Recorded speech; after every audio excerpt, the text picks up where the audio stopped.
அஸ்ஸலாமு அலைக்கும். இன்னைக்கு திங்கட்கிழமை. ஒரு 10 மணிக்கு மேல தான் வீடியோ எடுக்க ஆரம்பிச்சேன். பசங்கள விட்டு வர்றப்ப கீரை வித்துக்கிட்டு இருந்தாங்க. வல்லாரைக்கீரை கொஞ்சம் ஃப்ரெஷ்ஷா இருந்துச்சு. இன்னைக்கு வல்லாரைக்கீரை சாம்பார் தான் வைக்க போறேன். குக்கர்ல கொஞ்சோண்டு பாசிப்பருப்பு, துவரம்பருப்பு, வெங்காயம், தக்காளி, வெள்ளைப்பூடு, அப்புறம் மசாலா ஸ்பைசஸ்லாம் போட்டு குக்கர்ல வேக வச்சிருக்கேன்.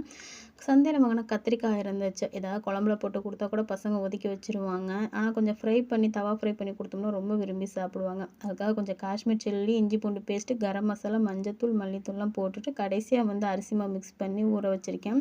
எந்த அளவுக்கு ஊறுதோ அந்த அளவுக்கு வந்து கத்திரிக்காய் ஃப்ரை ரொம்ப நல்லாவுமே இருக்கும்.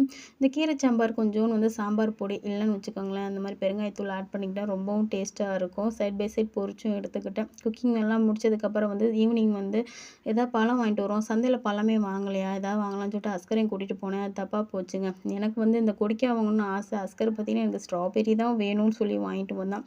அது லைட்டாக உப்பு போட்டு அந்த பழத்தை கழுவி கொடுத்தேன். இது கொஞ்சம் புளிப்புத்தன்மை இருக்கனால எனக்கு அந்த அளவுக்கு பிடிக்காது. ஆனால் என் பசங்களுக்கு ரொம்பவுமே